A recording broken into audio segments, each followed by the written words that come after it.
Salam əziz müəllimlər, salam dəyərli izləyicilər. Hər vaxtınız xeyir olsun. Yeni dərs izahımızla qarşınızdayam. Düşünürəm hər bir müəllim üçün faydalı bir dərs olacaq. Çoxdan da məndən istəyirdiniz bu mövzunun izahını. İnşallah bugün birlikdə izah edəcəyik. Əgər əlavə suallarınız varsa, şərh bölməsində qeyd edə bilərsiniz. Məmnuniyyətlə cavablandıracağam hər birini. Bütün şərhləri oxuyuram. İmkan daxilində cavablandırmağa çalışıram. Ümumiyyətlə çox suallar verirsiniz imtahanla bağlı, imtahan prosesi ilə bağlı, MIQ ilə bağlı, sertifikasiya ilə bağlı. Biraz əvvəlcə bu haqda danışmaq istəyirəm ki, deməli, imtahan prosesi təbii ki, bir-biri ilə əlaqədardır, əziz müəllimlər. Həm MIQ imtahanı, həm sertifikasiya imtahanı bir-biri ilə bağlıdır. Çünki vakant yerlər sertifikasiya ilə bağlıdır. Yəni, sertifikasiya olmalıdır ki, vakant yerlər açılsın. MIQ imtahanından 2023-cü ildə olub son imtahan, bilirsiniz ki. 2023-dən bu yana bölgələrimizdə ən çox, Bakıda yerləşdirilənlər çox oldu, amma bölgələrimizdə az saydadır. Vakant yerlər demək olar ki, yoxdur. Və təbii ki, sertifikasiya olmalıdır ki, vakant yerlər açılsın. Buna görə MIQ imtahanı gecikir. Yəni, MIQ imtahanının gecikmə səbəbi budur. Bunu əvvəlcə qeyd edeyim. Sertifikasiyadan danışdıqda isə təbii ki, biz əvvəldən bilirik ki, 2025-26-cı illər hissəli şəkildə, növbəli şəkildə sertifikasiya imtahanı bağça üçün keçiriləcək. Hal-hazırda deməli sertifikasiya imtahanları keçirildi iyun ayında. İyul ayında isə, yəni üzümüzə gələn bir həftədən sonra artıq MIQ imtahanları başlayır. İnşallah ki, hər kəsə buradan uğurlar arzulayıram təkrardan. Və bu imtahanlardan sonra artıq bağça, MIQ və sertifikasiya haqqında daha dəqiq və dolğun bir məlumat veriləcək. Amma əsasən sertifikasiyaya hazırlaşan müəllimlərədir ki, sözüm indidən hazırlaşın. Necə ki, diaqnostika birdən olmuşdu, yadınızdadırsa. Eləcə də eyni aqibət sertifikasiya üçün nəzərdə tutulur. Yəni, siz sadəcə olaraq hazır olmalısınız. Çərçivəmiz çoxdur, çox geniş mövzularımız var. Mövzularımız özü də genişdir. Belə deyim, elə mövzumuz var 70-80 səhifədir, elə mövzumuz var 5 səhifədir, eləsi var 30-40 səhifə. Yəni, bunları başa düşüb, dərk eləyib, tam şəkildə mənimsəyib, testlərdə deməli, uğur qazanmaq istəyirsinizsə, və hətta bunun ikinci mərhələsi də var, bilirsiniz ki, hansı ki müsahibədir. Bu mərhələ ardıcıl şəkildə keçirilir. Uğur qazanmaq istəyirsinizsə, siz indidən hazırlaşmalısınız. Deməli, keçək artıq mövzumuzun izahına.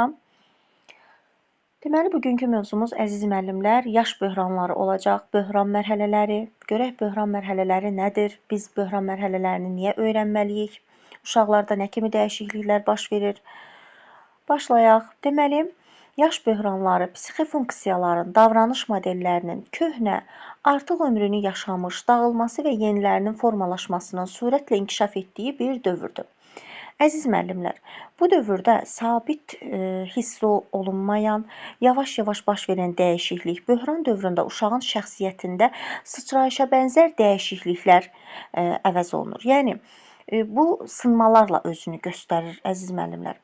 Eyni zamanda deyərdim, gəlin belə bir bənzətmə eləyək, xalq arasında belə bir deyim var. Məsələn, deyək ki, belə aqil deyək bir uşağa, aqillə işiniz olmasın, o indi keçid dövründədir, düzələcək.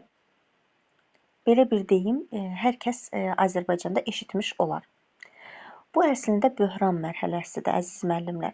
Sadəcə xalq arasında biz keçid dövrü adlandırırıq, hansı ki, deməli, bu böhran dövrüdür. Böhran dövrünün də biz 1 yaşın böhranını, 3 yaşın böhranını, 7 yaşın və yeniyetməlik böhranını öyrənirik. Yəni, 4 böhran mərhələsini biz öyrənmiş oluruq. Ümumiyyətlə isə böhran mərhələləri, yəni ümumiyyətlə sindrom dövrləri çoxdur. Məsələn, misal göstərim ki, 30 yaşın sindromu var, 40 yaş sindromu var. Bunlar hər biri insan həyatında olan böhran mərhələləridir. Sadəcə olaraq biz bağça sektoru olduğumuza görə yeniyetməliyə qədər mənimsəyirik. Gəlin deməli, nəzər yetirək 1 yaşın böhranına. 1 yaş böhranından bəhs olunduqda, əziz müəllimlər, burada uşağın təbii ki, həyatında kəskin dəyişikliklər baş verir. Nəyə görə? Çünki uşaq çağalıq dövründən erkən uşaqlığa keçir. Uşaq aktiv olaraq iməkləməyə başlayır, ətraf aləmi öyrənməyə başlayır, yeriyir, oturur, iməkləyir, qidalanmağa başlayır. Yəni o ana qucağından, ata qucağından, o nəvazişdən aralanır, artıq müstəqil şəkildə hərəkət etməyə başlayır. Bu uşağın həyatında kəskin bir böhran mərhələsi araya ərsəyə gətirir. Ümumiyyətlə nəzərə almalıyıq ki, bu dövrdə uşaq ətraf aləmi kəşf etdiyinə görə, dünyanı kəşf etdiyinə görə hər şeylə maraqlanır, hər şeyə əl vurmaq istəyir. Bu zaman valideynlər tez-tez uşağa olmaz kəlməsi deyir. Və bu da uşaqda güclü emosional reaksiya verir, etirazın yaranmasına səbəb olur. Böhran dövrlərində belə neqativ halların qarşısının alınması üçün həmin müddətdə valideynin vəzifəsi uşağa biraz müstəqillik vermək, daha səbirli olmaq, ən əsası isə dözüm nümayiş etdirməkdən ibarətdir. Məsələn, bugün nəyəsə olar deyirsə, icazə verdiyində isə sabah olmaz deyib qadağan qoymaq kimi halları aradan qaldırmaqdan ibarət olmalıdır. Yəni, təzadlıq yaratmaq olmaz. Bugün olar deyirsə, sabah olmaz desək, uşaq fikirləşəcək, nəyə görə bugün olardı, nəyə görə sabah olmaz və yaxud da ki, bunun əksi. Yəni, bu mərhələlərə diqqət yetirmək lazımdır. Həm valideyn olaraq, həm müəllim olaraq biz 1 yaşlı uşaqlarla işləyirik. 2 yaşlı, 3 yaşlı, ta 5 yaşa qədər biz uşaqlarla işlədiyimizə görə, əziz müəllimlər, nəzərə almalıyıq bunların hər birini. Və uşağı da nəzərə almaq lazımdır. Uşaq həyatı yeni öyrəndiyinə görə, kəşf etdiyinə görə o araşdırır. Araşdırmaçı ruhundadır bu yaşlarda uşaq. Araşdıraraq həyatı öyrəndiyinə görə mütləq deməli biz ona dəstək olmalıyıq. Biz də onunla birlikdə səbirlə, təmkinlə davranmalıyıq. Əsas yenilik burada nədir bəs? Uşaqda nitq baş verir. Yəni avtonom nitq bu dövrdə deməli təməli qoyulur. Həmin nitq öz səslənməsi ilə böyüklərin nitqindən fərqlənir və çox vaxt uşaqla yaşayan insanlara bəlli olur. Məsələn, tutaq ki, bağçamıza yeni bir uşaq gəlir və biz onun danışığını həmin an üçün tam başa düşə bilmirik. Amma müəyyən müddət bizimlə vaxt keçirdikdən sonra, artıq 1 ay, 2 ay bağçamıza gəlib getdikdən sonra o nə deyirsə biz onu tam şəkildə başa düşürük. Bu uşağın avtonom nitqə yiyələnməsidir. Ana başa düşür, ata başa düşür. Əgər nənə, baba uşaqla yaşayanlar varsa, onlar başa düşür. Yəni yaxın çevrəsi, müəllimləri başa düşə bilər. Bu avtonom nitqdir. Artıq 1 yaşdan sonra, artıq 3 yaşın böhranına getdiyimiz dövrdə uşağın nitqi tam formalaşmağı bacarmalıdır. Bu 1 yaşın böhranı idi. Keçək 3 yaşın böhranına, əziz müəllimlər. 3 yaşın böhranında isə, baxın, burada bizim əsas 3 aspektimiz var. Diqqətli olaq. Deməli, uşağın həyatının ən çətin dönüş anı hesab olunur 3 yaş böhranı. Bu böhran dövründə uşağın yaş müstəqilliyi ilə bağlıdır. Çünki artıq 1 yaş böhranında olduğu kimi bu dövrdə də hər şey valideynin səbrindən və tez uyğunlaşmasından asılıdır. Yəni biz övladımıza səbirli yanaşmalıyıq. Uşaqla münasibət qurmaq mümkün olmursa bu dövrdə, onun təşəbbüsü böyüklərin rəğbətini qazanmırsa, tələb etdiyi müstəqilliyə nail ola bilmirsə, bu zaman böhran göstəriciləri meydana çıxacaq. Bəs bu böhran göstəriciləri hansılardır? Dediyim kimi əsas 3 amil var. Neqativizm, inadkarlıq və höcətlik. Nəzərdə saxlayın ki, əziz müəllimlər, neqativizm deyəndə burada nəzərdə tutulur ki, uşaqlar xüsusilə böyüklərin onlardan istədiklərini etmirlər. Məsələn, valideyn deyir ki, yemək yeməlisən, uşaq yemək yeməkdən imtina edir, boyun qaçırır. Və yaxud da ki, inadkarlıq. İnadkarlıq, əziz müəllimlər, o demək deyil ki, uşaq nəyəsə həddindən artıq çox istəyir. Uşaq sadəcə istəyir ki, böyüklər onun fikirləri ilə ayaqlaşsınlar. Yəni, valideyn onun fikri ilə ayaqlaşsın, onun fikrini də nəzərə alsın, onun fikrini də sorğulasın. İnadkarlığı uşağın buradan yaranır. Valideyn onun fikrini önəmsəmir. Məsələn, qızım, sən hansı rəng geyinmək istəyirsən? Tutaq ki, hansı rəngdə kofta geyinmək istəyirsən? Çox sadə bir misal verirəm. Uşağa bu sualı verməklə onun biz istəyini önəmsədiyimizi ona göstəririk. Keçək 3-cü əsas aspektimizə, bu da höcətlikdir ki, bu erkən uşaqlıqdan qurulmuş bütün münasibətlər sisteminə, ailədə qəbul olunmuş tərbiyə normalarına qarşı yönəlmiş bir sistemdir. Həmçinin uşaq üçün əziz və adət olunmuşların dəyərsizləşməsi baş verir. Necə ki, baxın belə.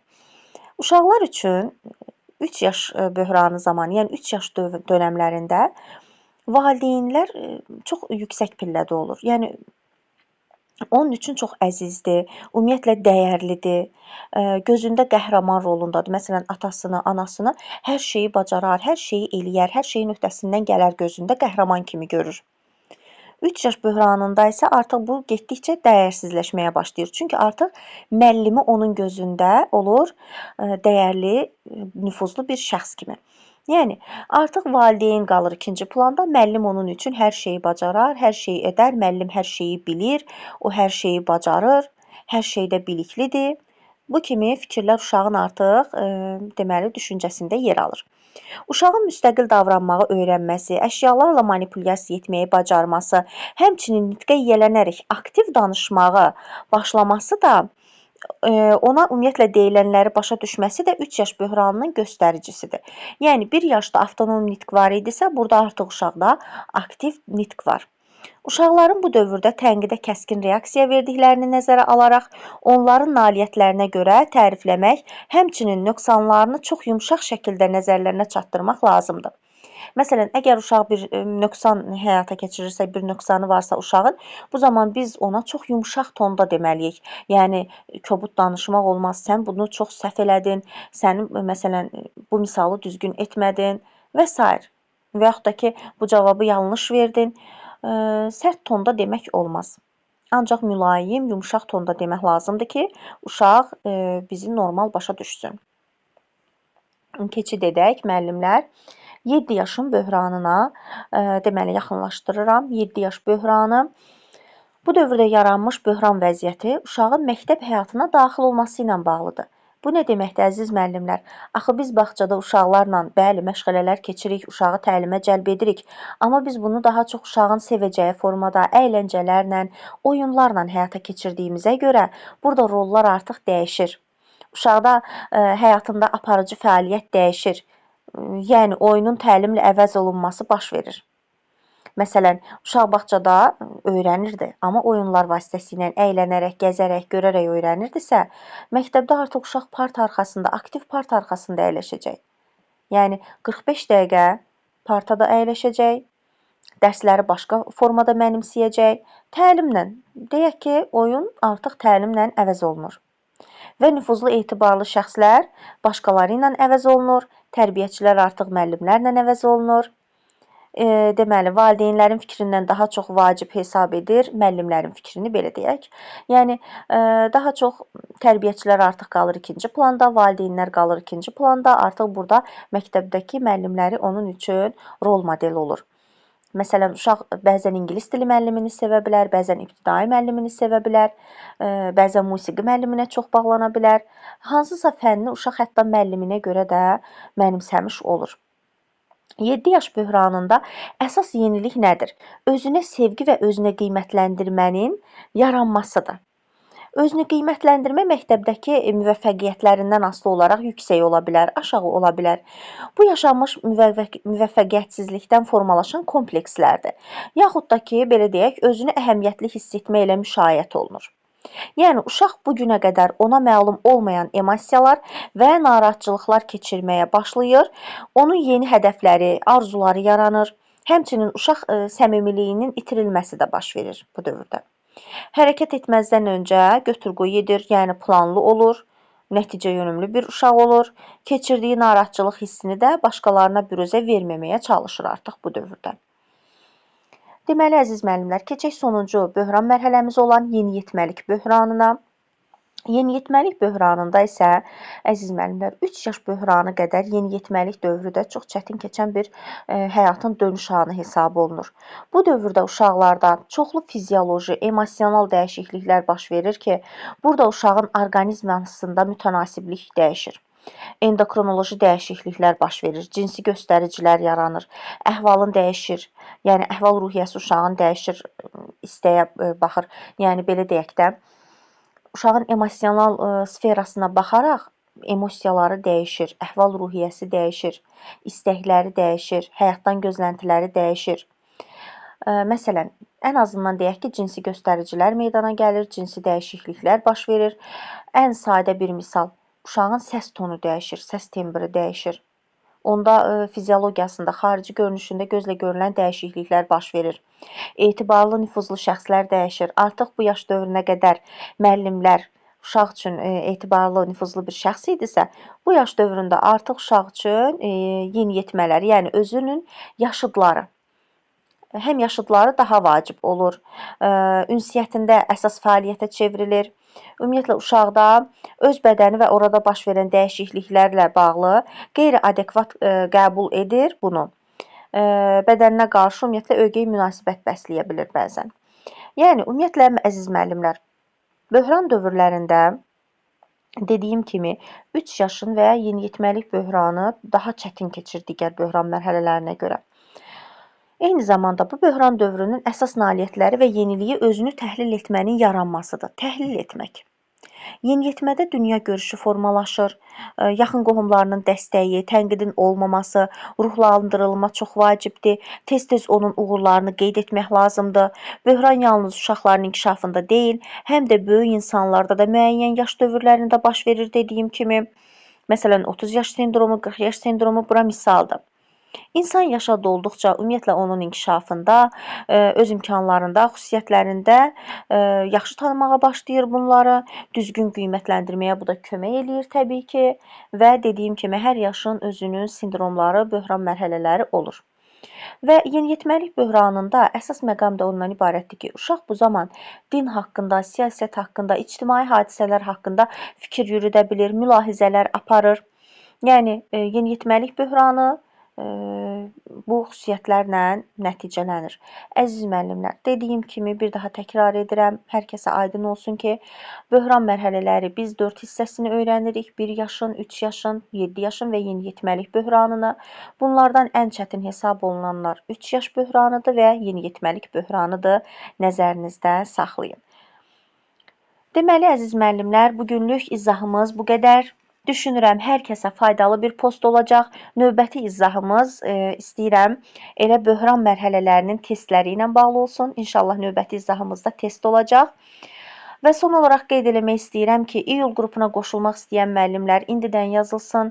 Bilirsiniz ki, dərslərimdə hər zaman yerlər məhdud olur, müəllim sayı limitlidir və hazırlığımıza daxildə deməli 3 hissədə öyrənəcəksiniz materialları: psixologiya, metodika və deməli pedaqogika hissəsini öyrənəcəksiniz və buna üstəgəl olaraq müsahibə suallarını da verirəm və eyni zamanda cavablarını da verirəm. Təmin edirəm sizə doğru düzgün deməli müsahibə sualları ilə. Yəni 2 imtahanınız var. İkisinə də bir hazırlıqla hazırlaşmış olursunuz. Təbii ki, bura daxildə ən son hazırlanan PDF-lər, testlər, sual-cavab hər dərs olunursunuz. Buna görə də fürsətdən yararlanın və iyul qrupuna qeydiyyatdan keçin. Onu da qeyd etmək istəyirəm ki, növbəti aylar üçün qrup olmayacaq, çünki dərslərin yükündən yeni qruplar yaranmayacaq. İyul qrupu deyərdim ki, yay aylarının son qrupudur. Belə son olaraq da qeyd edim ki, kanala abunə olun, videonu bəyənməyi unutmayın. Suallarınız olarsa şərh bölməsində yazın, sevərək cavablandıracağam. Hələlik növbəti videolarda görüşənədək.